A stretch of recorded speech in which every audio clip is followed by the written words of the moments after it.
Hi, I'm Jay with User Friendly Paintball, and today we're reviewing the HK Army HSTL Paintball Goggle System.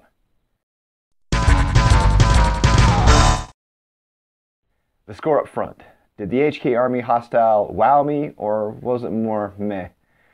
I'm going to say for my interest, this one would be definitely a hit. I think it's for sure worth your money if you're considering buying this one. Why do I say that? Stick with me, we'll find out. User-friendly paintball is all about helping players who are new to the sport of paintball, or for those who've been in the sport for a while and are looking for a decent balanced perspective about items that they're interested in buying. This HK Army HSTL is well put together for an entry-level mask, and it has some really good features. It's a good paintball mask to consider if you're looking for something that's not going to break the bank, but has a lot of bang for your buck. It's also what I'd say is a very good mask if you're considering getting into the sport and you're not sure how long you're going to be in it, but you want something good that's going to last you a good long time before you consider going to an upgrade. Okay, some background info on the HSTL. First off, HK Army has been in the sport of paintball for a while. They started putting out paintball gear, according to my research, back in 2007. They offer a variety of paintball guns, masks, and other accessories, including a wide variety of wearables, like headbands, clothes, packs. They do offer air tanks, they have gear bags, they produce powered paintball loaders like the TFX series. There's also the laser barrel kit. As for masks, they also produce the KLR, which could be considered a high mid-range mask, and the SLR.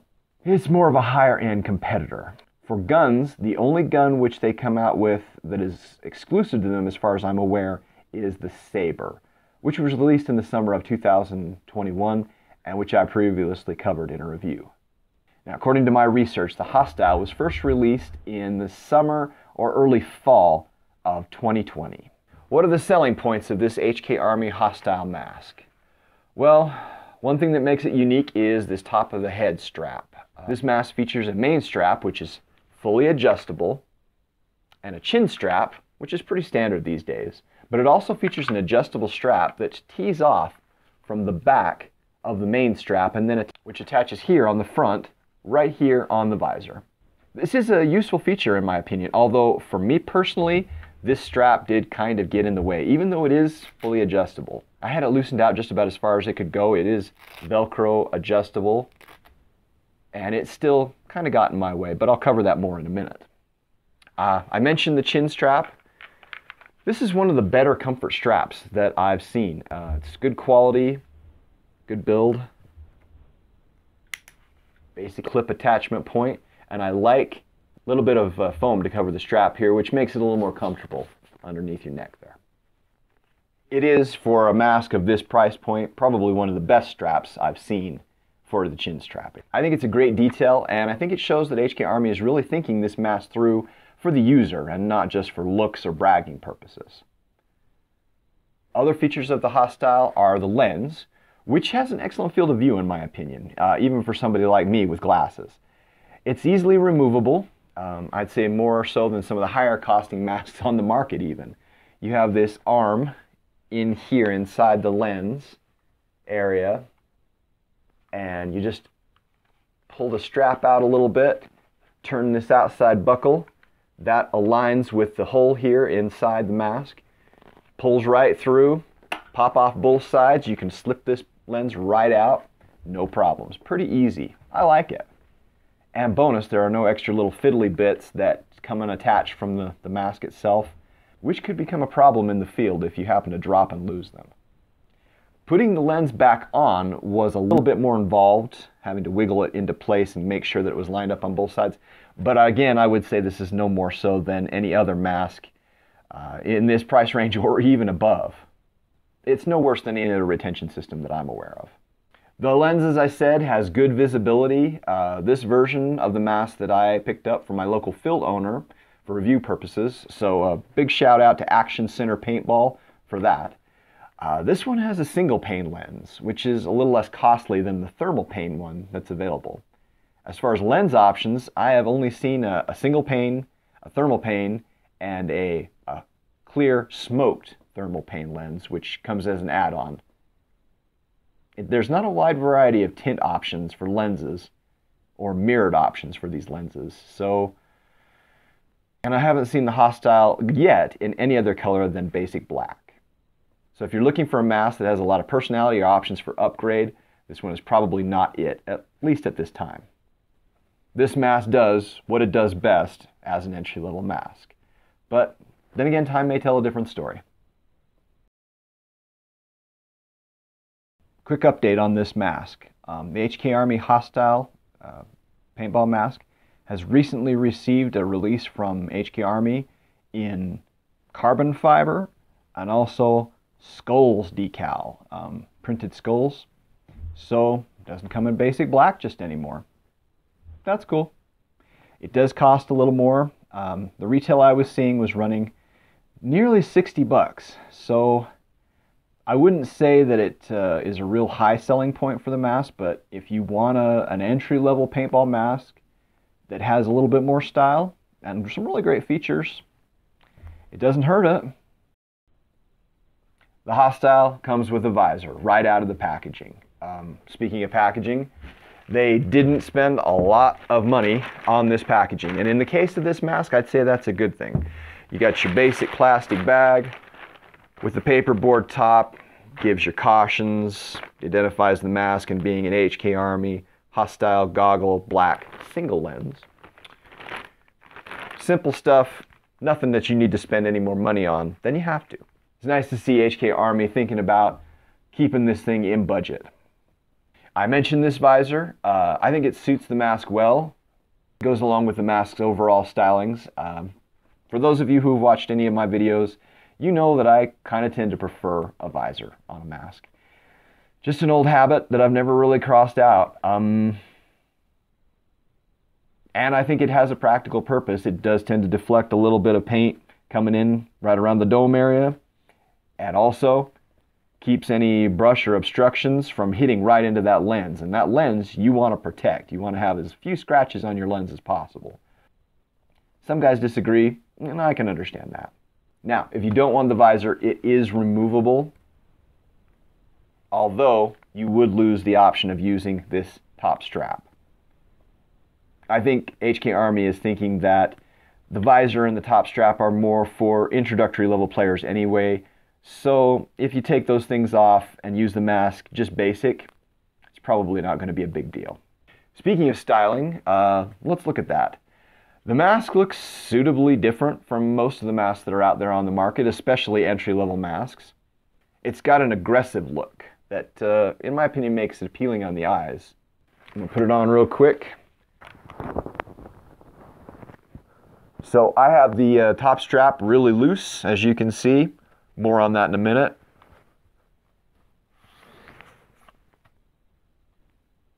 Speaking about mask looks, that kind of naturally segues into the coverage.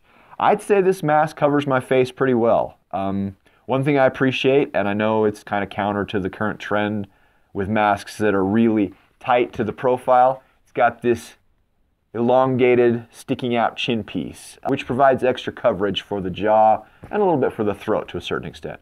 Personally, I like that. It didn't get in my way, and even though I didn't take any hits in this particular area while I was playing with this mask, it was nice to know that I had it around if I needed it. Now, I did take hits to the sides of the mask and to the lens area, and the mask held up like a champ, which is no real surprise. It is a fully certified safety mask for paintball use. But same time, as you can see, this is a hard shell paintball mask. You're not going to get any flex here, so if you're looking for a mask that may take a bounce, this is not the one. The Hostile is a pretty economical entry-level mask, running between $35 US for the single pane option, which I have here, to $45 for the dual paned at the time of this video. A replacement thermal pane lens appears to be running about 30 bucks. If you're going to go thermal anywhere down the road, I suggest ponying up for it at the initial purchase. It's going to save you money down the road. Is the thermal pane lens necessary for this Hostile mask? Well, on the day that I went out to use it the first time, it was running in the mid-80s, and I took it out on the field to try it out for the first time, put it on, it did fog a bit. I countered that by controlling my breathing, and the mask did seem to break in once it kind of warmed up to me and I warmed up to it. But I would really recommend going with the thermal pane lens if you have that option. and don't mind spending the extra few bucks to get that mask with the thermal paint. It would have helped me, I'm sure. I probably wouldn't have had any fogging because it didn't fog heavily. I got some basic fogging on the sides around the periphery of my vision, which was inconvenient, but it didn't stop my play. So even with a non-thermal paint lens, this thing still performed like a champ in the visibility department. I think it breathes pretty well overall. The venting is small, tight, but very adequate. It looks good, and more importantly, it sounds good. I didn't have a lot of obstruction trying to make myself understood through this mask. Was it comfortable? Well, for the first few minutes, I'm going to say no. But it did take a little bit to break in, and once it did, it felt fine on my face. I'd say that's pretty common for an entry-level mask, especially a lower cost one. The only one that I can think of brand new out of the packaging in this general price range that was comfy from the first minute that I put it on was the Tippmann Valor. And from what I've been seeing, that's just not that much available anymore. Plus, it hasn't got nearly as many good features as the HK Army Hostile. But thankfully, the Hostile did settle in once I got used to it, and the strap probably softened up the elastic on it, and that helped. I'd definitely wear this mask again, no issues. One thing that did help in the comfort department of this mask was this foam padding here around the goggle section. It has some embossed foam padding, as you can see. One nice thing about this foam padding, and this is less common in masks at this price point, though not unheard of, it is fully replaceable, quick replaceable. No gluing these back in. You can pull the tabs out, pop it in, put in a new one, you're good to go. It seems to wear pretty well, this foam. I promised I would get this one back to the field owner at Action Center Paintball, so I'm not going to be able to wear it a long time, get an idea of how it wears and how quickly it wears out. But I'd say based on the foam's design, it seems like it's going to last a while. I have every reason to believe that this is decent budget foam, and it should serve well for all but the most die-hard players. Speaking of comfort, if you have the opportunity to go to a pro shop and try one of these on, I definitely recommend it. Nothing beats an on-site personal try-on of a mask. If it's not comfortable in the pro shop, it's not going to be comfortable on the field. Good chance of that. But I would say the Hostile is one of those masks that if you want to pick it up online and you don't have the opportunity to try it out first, for both the cost, the comfort, and the features of what you're getting, you're pretty safe with this one. You could do a lot worse. As always, here's a graphic that shows the size, basic shape, and dimensions of my head. So if you want a kind of a basis of comparison, that should help. So I mentioned foam. This mask does have only the basic foam padding. On the ears, you got nothing. So, side of the head shots, you're going to feel them a little more than on a mask that has a little more padding, like in the cheek or ear area. How about acoustics? I'm going to say they were average on this one. It's definitely not like not wearing a paintball mask at all, but it's not the worst acoustics I've ever had. The ears seem a little more restrictive to me, but the venting on the sides is good, so I think it's just the shell of the mask and its overall design maybe vents a little bit of that sound back into your ears, but it's not a game breaker, not by any means. I think for one thing, the Hostile doesn't fit too close to the face and not too far away, so that helps, especially with acoustics. And another thing with acoustics is it's definitely a person-by-person case. If you put on a mask and you don't think it sounds good, that's how it is. So it's more up to the user as far as the acoustic goes. But I would say this one is not bad. I didn't feel like I had to shout really hard to be heard, and I could hear what was going on field-wide pretty decent. This is especially helpful when you're communicating with your teammates, as having to scream full blast to be understood can wear a person out, even if they aren't running around and moving about playing hard. Okay, real quick, this is the part where I usually say that this channel is not sponsored by any company, team, or organization. So, what you're getting from me is based on my years of experience and the lessons that I've learned. However, today I would say we are in part sponsored by Action Center Paintball, Northern Utah's oldest and best paintball field. Reason I say that, Jeff, the owner of Action Center, he lent me this mask so that I could get a good perspective on it and do the video, do the review. Thanks, Jeff. Appreciate you. Having said that, Got to remember, when I buy a piece of paintball gear, I'm doing it with an eye to how much money I can save and what I'm getting for that money.